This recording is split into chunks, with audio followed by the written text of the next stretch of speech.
오늘부터는 마가복음을 함께 공부하겠습니다. 마가복음 1장, 마가복음 1장 1절로 8절까지, 마가복음 1장 1절로 8절까지.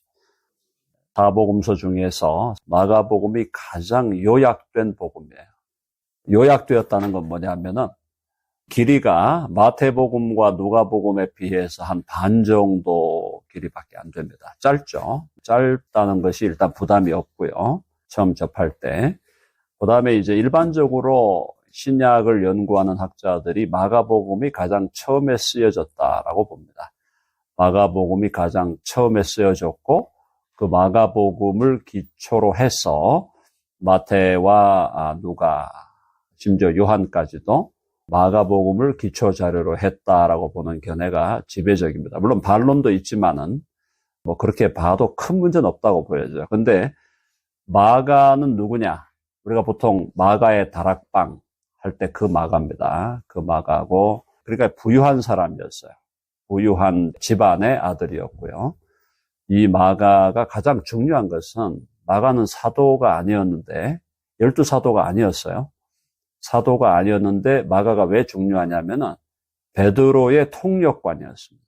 베드로의 통역으로 역사했어요. 통역, 어떤 통역? 그리스, 헬라어죠. 그러니까 이렇게 이해하시면 됩니다. 베드로의 입장에서 볼 때 베드로가 말을 썼던, 그때 이제 히브리어의 방언이라고 하는 아람어인데, 이 아람어를 한국어로 비교하시면 되고요. 헬라어는 영어로 비교하시면 돼요. 그러니까 한국말은 잘했는데 영어가 안 되니까 통역이 필요한 거죠. 똑같은 겁니다. 그러니까 베드로도 히브리어 / 아람어는 잘했는데 헬라어는 못했다는 거죠. 못하니까 베드로를 통역하는 통역관으로 많이 역할을 했고, 그 이후엔 또 따로 또 자기의 사역을 감당했습니다. 그래서 이 마가의 복음은, 마가가 쓴 이 복음은 배후에 누가 있다? 베드로가 있다. 베드로 복음이다. 이렇게 별명이 붙어 있습니다. 해봅시다. 마가복음은 베드로 복음이다. 그 말 이해되시죠? 네, 그러니까 마가복음의 저자를, 마가가 사도가 아닌데 왜 이 마가복음이 이렇게 복음서 4가지 가운데 들어와 있느냐. 그렇게 우리가 좀 의아해할 수 있는데, 마가에게 기본 자료를 준 사람이 누구겠습니까? 베드로예요, 베드로. 그리고 그 시대에 또 함께 역할했던 마태야말로 세리 아닙니까? 그죠? 세리, 마태. 요즘에 그 초우즌이라고 하는 우리 드라마 여러분 보셨으라 보는데, 그 초우즌에 보면은 마태가 예수님의 일거수일투족을 기록하는 사람으로 나오는데요. 일리가 있어요. 일리가 있습니다. 왜냐하면 기록자잖아요. 세리, 숫자도 기록하고, 세금 얼마 내야 돼, 빚진 거 얼마, 뭐 이런 거 다 기록하는 게 기본이니까, 마태가 예수님의 일거수일투족을 기록했다고 보는 것도 일리가 있고요. 그래서 마가가 우선적으로 기록되었다 할지라도 마가의 뒤에는 베드로가 있고 베드로 옆에는 마태가 있는 거예요. 엉터리로 막 만들어낼 수 있습니까? 엉터리로 만들어낼 수가 없는 겁니다. 그리고 마태, 마가, 누가는 공유하고 있는 것들이 굉장히 많죠, 기본적으로요. 그래서 엑기스, 복음서의 엑기스를 모아놓은 게 마가복음이다. 여러분 이해되셨죠? 네, 그래서 마가복음을 한번 쫙 보면은 다른 복음서를 이해하기에도 쉽다, 이렇게 이해하시면 되겠습니다. 자, 그래서 마가복음, 베드로복음이라고 불리는 마가복음으로 이제 들어가 봅니다. 마가복음 1장 1절이 제목이죠. 제목이자 주제입니다. 하나님의 아들, 하나님의 아들. 너무 놀라운 거죠. 이 하나님의 아들인 예수 그리스도. 베드로가 고백합니다. 너희는 나를 누구라 하느냐? 주는 그리스도시요 살아계신 하나님의 아들이십니다. 그게 기독교 신앙 고백의 가장 근본이죠. 주는 그리스도시요. 그 무슨 말이에요? 예수가 그리스도다, 이 말이에요. 예수가 그리스도다라는 것은 예수가 구약이 기다렸던 메시아다, 이 말이죠.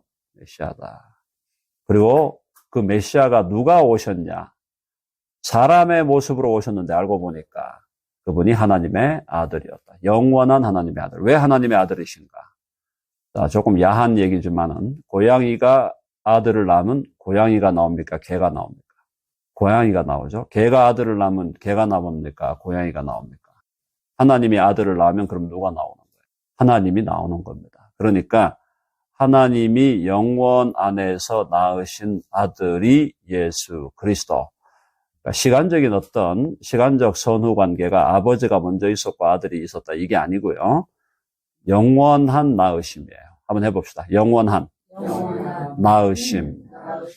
영원 출생이라고 합니다. 아주 신학적으로.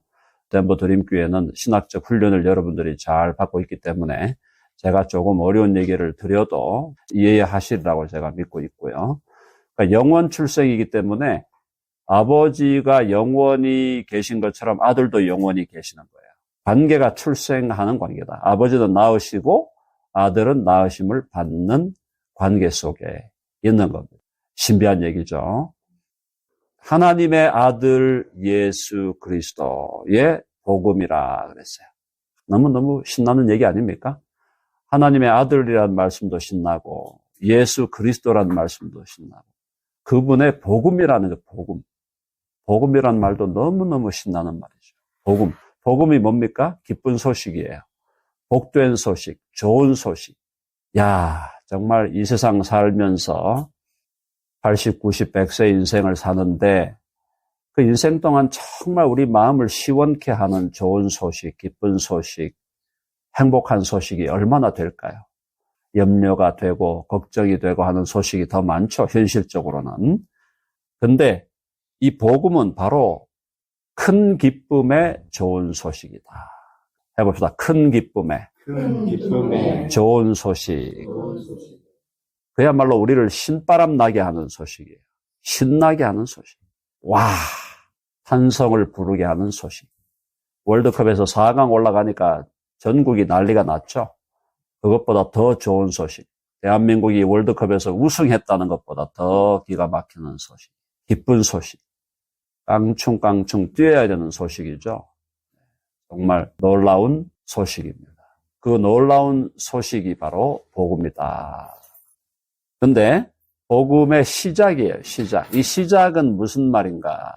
해봅시다. 새로운 시작. 새로운 시작이 뭘 얘기하는 거죠? 새 창조다. 새 창조. 예수님이 오시는 것은 새 창조를 하시기 위해서 오십니다. 그러니까 회복의 역사다. 그 말도 맞아요. 회복의 역사다. 왜냐하면 죄로 인하여 잃어버리고 상실하니까. 근데 회복만 얘기하면 안 돼요. 새로운 창조예요. 새로운 창조. 새로운 창조를 위한 주님의 오심이다. 여러분 아멘 하시죠? 1장 1절에 마가복음에서 말하고자 하는 모든 게 다 들어있는 거죠. 주인공이 누구다? 예수 그리스도. 근데 그분은 본래 누구셨다? 하나님의 아들이시다. 그것이 복음이고 그것이 마가가 전하려고 하는 복음의 핵심이고 이 복음의 또 다른 내용은 새로운 창조의 소식이다. 새 창조예요, 새 창조. 자, 그래서 우리가 예수 그리스도, 누구든지 그리스도 예수 안에 있는 자는 새로운 피조물이라. 피조물이라는 말이 창조라는 말이에요. 영어로는 같은 말이에요. New creation. 새로운 피조물, 새로운 창조. 그 말입니다. 자, 근데 예수님이 오신 것은요, 예수님 멋대로 오신 게 아닙니다. 이것도 잘 아셔야 돼요. 예수님이 자기 멋대로 오신 게 아니에요. 예수님이 오신 건 누구의 뜻을 따라 오신 겁니까? 아버지의 뜻을 따라 오신 겁니다. 그러니까 아버지와 아들 간에 합의가 있었다. 아버지와 아들 간에 언약이 있었다. 서로 간에 합의와 약속이 있었다. 그런데 그 합의와 약속은 세상을 만들기도 전에 하신 거예요. 이게 비밀인 거죠. 그러니까 세상을 창조하시기도 전에 하나님과 아버지와 아들이 함께 언약을 했어요. 약속을 한 거예요. 하나님이 아버지가 뭐라 그러냐면은 야 이제 사람을 창조하는데 얘들이 타락할 거야. 얘들이 타락하는데 타락을 하지만 얘들 가운데에서 결국 우리가 우리 하나님 나라의 백성으로 또 내 아들과 딸로 그리고 너에게는 형제가 되겠지? 많은 아들들을 이끌어, 타락한 자들 중에 많은 아들들을 이끌어 영광에 들어가게 해야 되겠는데, 아들아, 너가 가야 되겠다. 그렇게 하시는 거예요. 아버지가, 그러니까 아들 예수 그리스도께서, 당연히 제가 가야죠. 어떻게 가는 거예요? 인성을 입고 오셔서 사시고, 고난당하시고, 죽으시고, 부활하심으로 많은 아들들을 이끌어 영원한 영광에 들어가게 하는 그 일을 하나님의 아들이 십자가와 부활로 이루어 주시는 겁니다. 그렇죠? 그러니까 아버지와 아들이 창세 전에 이미 서로 언약을 맺었다라고 우리는 보고 있는 거죠. 성경은요. 자, 그래서 그 언약에 따라서 구약에서 누가 예언을 했습니까? 해봅시다. 이사야가 예언을 하는데, 이사야 선지자는요, 예수님 오시기 전 720년경 사람이에요. 예수님 오시기 전 720년, 거의 700년 정도 어간으로 보시면 됩니다. 그때 사역했던 선지자죠. 이사야 선지자가 바로 누구를 먼저 예언하냐면은 예수님 오시기 직전에 예수님의 길을 준비할 세례 요한에 대해서 예언을 합니다. 자, 1장 2절 읽어봅시다. 시작. 선지자 이사야의 글에 보라 내가 내 사자를 내 앞에 보내노니 그가 내 길을 준비하리라. 여기에 이사야 가봅시다. 이사야 40장 3절. 이사야 40장 3절. 3절 읽어봅니다. 시작. 외치는 자의 소리여 이르되 너희는 광야에서 여호와의 길을 예비하라. 사막에서 우리 하나님의 대로를 평탄케 하라. 요거죠.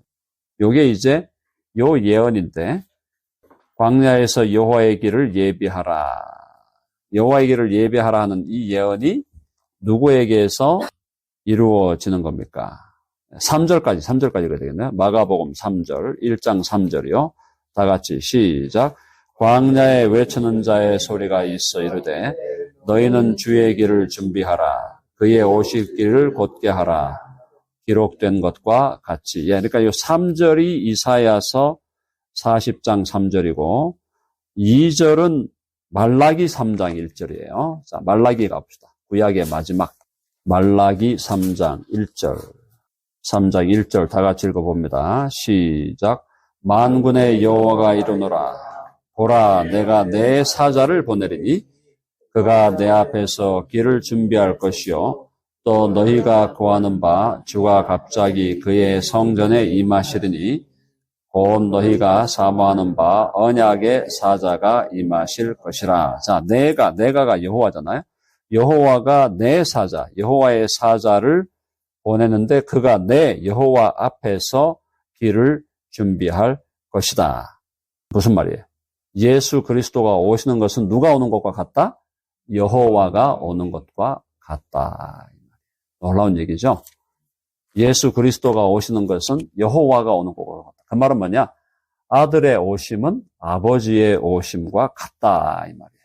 왜? 아들도 아버지와 동일한 신성을 갖고 계시기 때문에 하나님의 아들도 그 신성에 있어서는 아버지와 같다 이 말이에요. 이해되셨죠? 네. 그래서 구약의 여호와라는 이 이름은 신약으로 볼 때는 성부와 많은 관련이 있다라고 우리가 볼 수 있고, 신성으로 볼 때는 성부, 성자, 성령과 또 연결되어 있는 겁니다.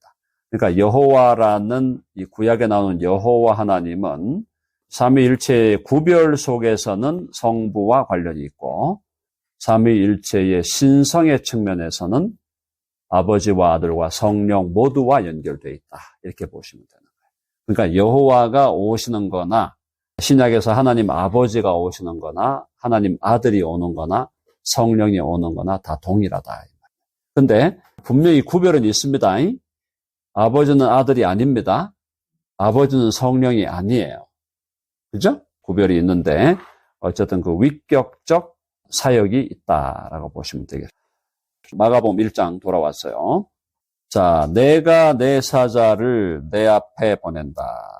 그래서 내가 내 사자를 내 앞에 보낸다. 이 내 앞에 이 내는 뭡니까? 이것은 메시아를 얘기하는 거죠.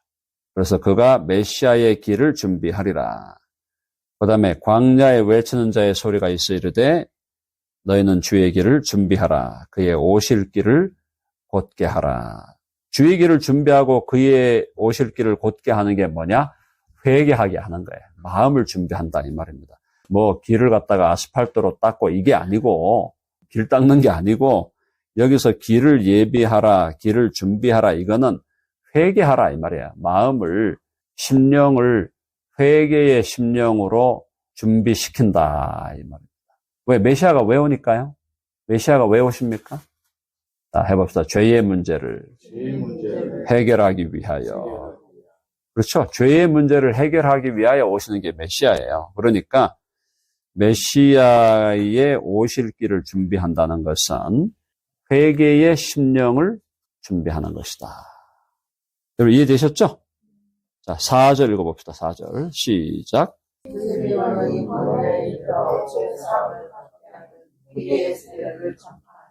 세례 요한, 이걸 이제 침례교에서는 침례 요한이라고 부르죠. 자, 세례 요한이 광야에 이르러 죄사함을 받게 하는 죄사함을 받게 하는 회개의 세례를 전파했다. 이때 많이 왔어요.